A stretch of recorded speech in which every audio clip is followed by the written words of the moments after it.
In the neon shadows of Australia's Gold Coast, one name ruled the underworld: Ivan Tesic. Born in Serbia, raised in the rough streets of Cabramatta, Ivan went from an electrician's apprentice to one of the country's most elusive drug lords. His empire stretched from Sydney to surfer's paradise, built on fear, precision, and millions in meth oil moved through hidden car compartments. At his peak, Tesic was known as Mr. Big, a man who didn't touch the drugs, only the people who moved them. Operation Kilofraction, a massive 2-year police mission, finally brought him down. $26 million in drugs seized, 152 arrests, and years of courtroom battles that kept Australia watching. But even after prison, tragedy and redemption shaped his story. A kingpin turned father, haunted by the empire he built, from Cabramatta to Mr. Big. The early years, Ivan Tesic's story doesn't start on the Gold Coast. It starts in Cabramatta, a working-class suburb in western Sydney that had, by the late 1980s, earned a notorious reputation as one of Australia's drug capitals. Born in Serbia in 1973, Ivan arrived in Australia as a toddler when his parents fled Eastern Europe in search of a better life. They settled in Sydney's western suburbs, hard neighborhoods where toughness mattered just as much as education.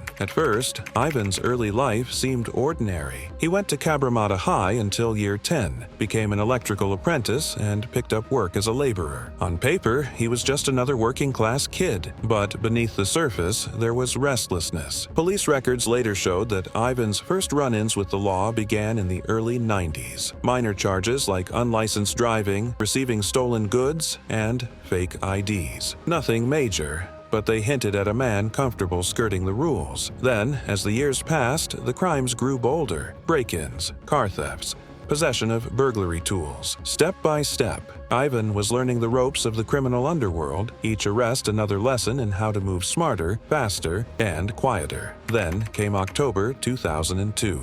Ivan was arrested and convicted for manufacturing a commercial quantity of amphetamines. This wasn't a backyard job. It was a serious operation, big enough to earn him a 6-year prison sentence. And that's when things changed. Behind bars, Ivan learned the game at a higher level. When he finally walked out, he wasn't just another petty criminal anymore. He was ready to build an empire. Reinvention. The nightclub empire rises after prison. Ivan came back sharper, colder, and more calculating. He'd figured out the golden rule of high-level drug dealing: keep your hands clean, never touch the product, stay invisible, and build legitimate businesses to hide the money. That's when he turned his eyes to the Gold Coast, Australia's party capital. The timing was perfect. Surfer's paradise was exploding with tourists, summer crowds, and all-night clubs packed with young people chasing their next high. Ivan knew exactly what they wanted, and exactly how to give it to them. He became a silent partner in Club Live, one of the Gold Coast's most exclusive nightclubs, alongside a known Bicky figure, Ricky Chano.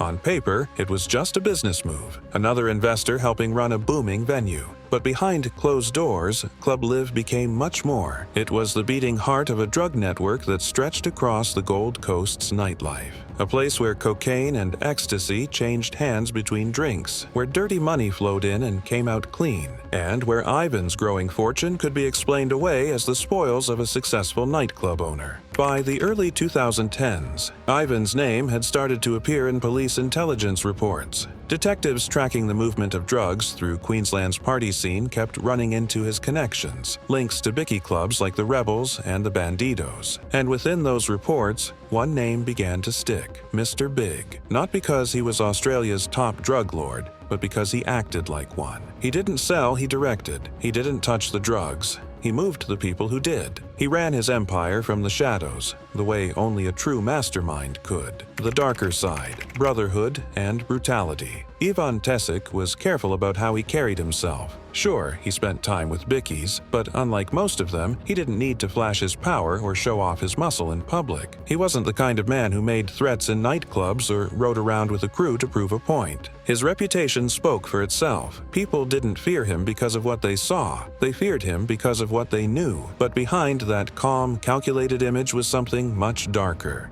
The operation Ivan ran wasn't built on trust alone.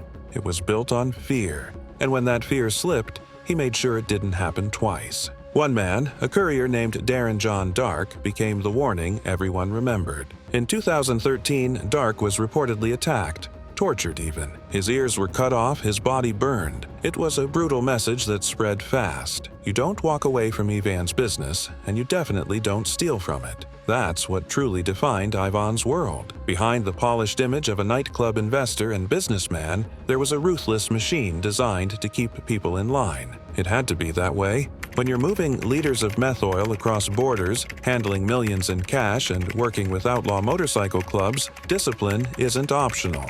It's survival. Someone had to make sure the money matched, the product arrived, and the silence held. Ivan's connection with the Rebels Motorcycle Club was another complicated chapter. Police believed he worked closely with them for a time, though the details were always murky. Eventually, something went wrong. There were claims that the rebels demanded money after a dispute, even asking for Ivan's Harley-Davidson as payback. Then things got violent. Reports surfaced that his Sydney mansion had been sprayed with bullets in a targeted shooting. Ivan denied it ever happened, but even the rumor showed the kind of world he was living in. At that level of crime, enemies didn't send warning letters, they sent gunfire. The logistics of empire. How the network actually worked. What made Ivan's empire different wasn't just its reach, it was how efficiently it ran. His operation had structure, discipline, and precision. This wasn't chaos in motion. It was organized business disguised as crime. The backbone of it all? Holden Utes, ordinary-looking work vehicles that had been turned into drug transport machines. These cars were customized with secret compartments hidden near fuel tanks and inside airbag units. Each one could carry liters of methamphetamine oil without raising suspicion. The compartments were so expertly built that they could only be opened through hidden switches, engineering worthy of a spy movie. The couriers who drove them were usually young men with clean records. They didn't ask questions, they didn't need to. Their job was simple: drive from Sydney to the Gold Coast, obey every traffic rule, make no sudden moves, deliver the goods, collect the cash, and hand the vehicle back. They knew almost nothing about what they were really carrying. That was the genius of Ivan's setup. No one person had the full picture. Street dealers didn't know the suppliers, drivers didn't know the bosses, and Ivan made sure his name never touched the actual product. According to investigators, the operation moved meth oil worth tens of millions of dollars across state lines. The exact amount became a point of debate in court, but the Crown claimed that Ivan oversaw the transportation of 6 liters of methamphetamine oil, valued anywhere between $5 and $11 million, depending on its purity. Whether those numbers were exact or not, one thing was clear: this wasn't small-time dealing. Ivan Tesic had built a network so disciplined and secretive that, for years, it ran right under the nose of Australian law enforcement. Operation Kilofraction, the undercover war. By 2013, Queensland police had finally reached their breaking point. For years, they'd been watching the same patterns play out: cars driving the Pacific Highway with suspicious regularity, cash flowing through the Gold Coast nightlife, and countless partygoers showing up at clubs high on drugs that all seemed to trace back to one source. That source, investigators believed, was a man named Ivan Tesic. So they launched Operation Kilofraction, a massive, 2-year undercover mission aimed at dismantling a Bicky-linked drug network that stretched from Sydney to the Gold Coast. Detectives went all in. Undercover officers infiltrated the nightlife scene. Surveillance teams tailed vehicles across state lines. Wiretaps recorded late-night conversations. Hidden cameras captured meetings in cafes and nightclubs. Piece by piece, police began building what they believed was a complete picture of Ivan's empire. Thousands of hours of audio, financial trails, photographs, and witness statements. But catching Ivan Tesic wasn't simple. He wasn't reckless or loud like many of his associates. He was methodical. He didn't handle drugs himself. He didn't threaten people directly or send written instructions. Everything ran through coded language and trusted intermediaries. On paper, it was nearly impossible to prove that Ivan was the one pulling the strings. The drugs were real, the money was real, but could anyone prove that he was behind it all? By April 2014, police decided they had enough. On April 4th, detectives made their move. Ivan Tesic was arrested at Sydney Airport carrying $43,000 in cash. The bust marked the end of a 19-month operation that saw $26 million worth of drugs seized, along with millions in assets and the arrests of 152 people, including 37 alleged Bickies and associates. For law enforcement, It was a career-defining victory, a win years in the making. But for Ivan, it was the start of a nightmare that would drag him through courtrooms for the next 5 years. The trial, when reasonable doubt meets. Overwhelming circumstance, Ivan's 2015 trial was as dramatic as his arrest. It exposed not just the strength of the police investigation, but also its cracks. At the heart of the Crown's case was Brett Young, a former postal worker turned drug courier who claimed he had personally delivered drugs and cash on Ivan's behalf. Young painted a vivid picture: meetings at Ivan's home, discussions about shipments, drops at Club Live, and envelopes of cash handed out to runners. According to him, Ivan was the quiet mastermind behind a well-oiled drug network. But Ivan's defense team had a completely different story. They said Brett Young wasn't a reliable witness at all. He was a desperate man trying to save himself. He was a heavy drug user, already facing serious charges, and had every reason to shift blame onto someone higher up. In their version, Young wasn't telling the truth. He was fabricating it to cut a deal. The physical evidence didn't make things any easier for prosecutors. Phone records revealed no towing activity at Ivan's alleged front business, SRB Towing. Intercepted calls hinted at coded conversations, but nothing explicitly criminal. Hidden cameras showed meetings inside Ivan's Capri home, but the footage alone couldn't prove what those meetings were really about.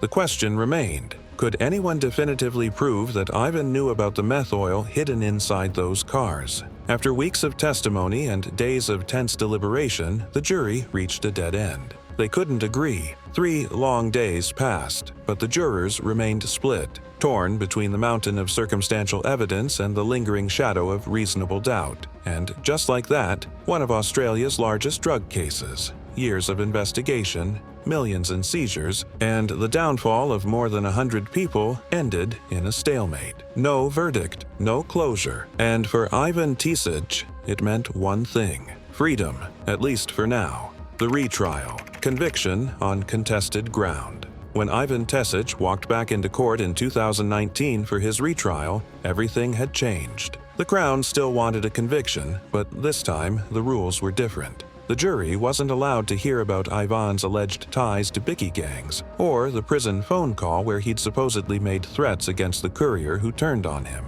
They weren't told about his unexplained wealth either. Multiple homes, luxury cars, Rolex watches, and not a single trace of legitimate income. The judge ruled all of it too prejudicial, too likely to sway the jury for the wrong reasons. So, once again, the entire case rested on the same man, Brett Young, the former postal worker turned drug courier who claimed he'd worked directly for Ivan. He described meetings, deliveries, and cash exchanges just as he had before. But the defense didn't let that slide. They reminded the jury that Young had lied to police in the past, that he was a long-time drug user, that he'd been dealing drugs on his own while secretly cutting a deal with investigators, and that the prosecution had rewarded his cooperation with a fully suspended sentence, no jail time at all. He had every reason, they argued, to tell a story the Crown wanted to hear. Despite the doubts, the second trial didn't go the same way as the first. The jury found Ivan guilty of possessing 6 liters of methamphetamine oil,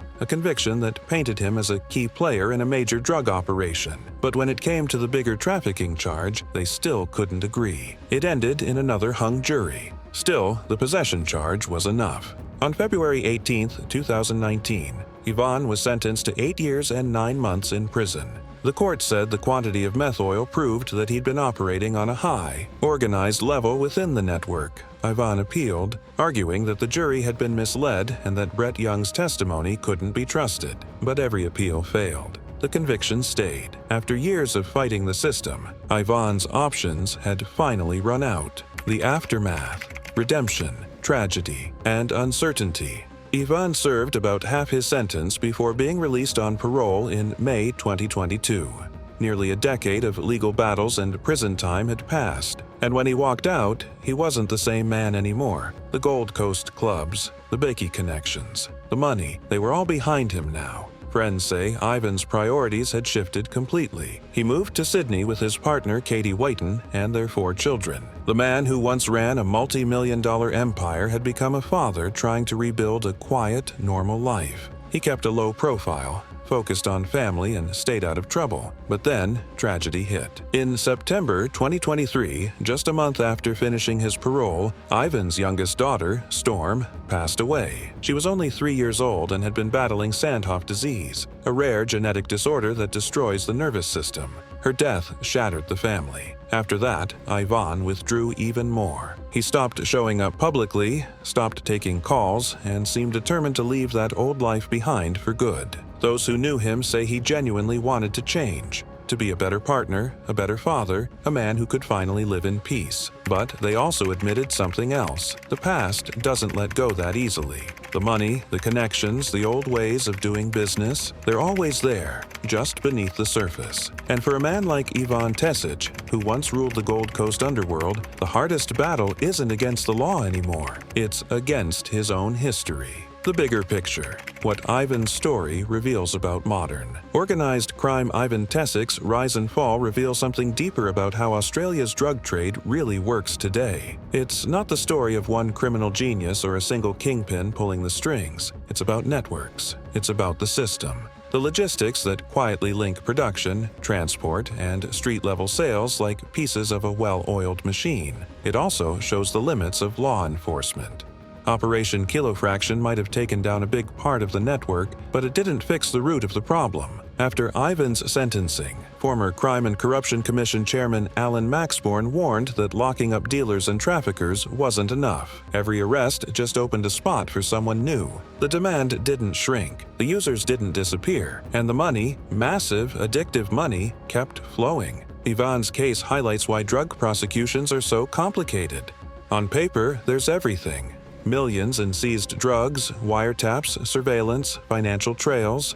But in court, what really matters is proving intent, proving direction, showing that someone wasn't just connected to crime, but commanding it. Those fine lines are often what decide whether a man walks free or spends years behind bars. The final reckoning, Ivan Tesic's story, doesn't wrap up neatly. He's not serving life behind bars, nor is he running a new empire from the shadows. He's a man in his early 50s, trying to rebuild his life, mourning the loss of his daughter, and learning to live without the chaos that once defined him. But the bigger question remains, did that pipeline he once helped move drugs through ever really shut down? Are there others now filling the same role, running operations from nightclubs in Surfer's Paradise, moving meth oil in hidden car compartments? The answer is almost certainly yes. The Gold Coast still glows. The music still blares. Every weekend, crowds still pour in, chasing the same thrill, the same high. And somewhere behind that neon curtain, there are people pulling the strings, quieter, smarter, and more cautious than Ivan ever was. That's the real legacy of Ivan Tesic, not his arrest, not his empire's collapse, but the system that survived him. A machine that keeps turning, waiting for the next man ambitious enough to try and own it.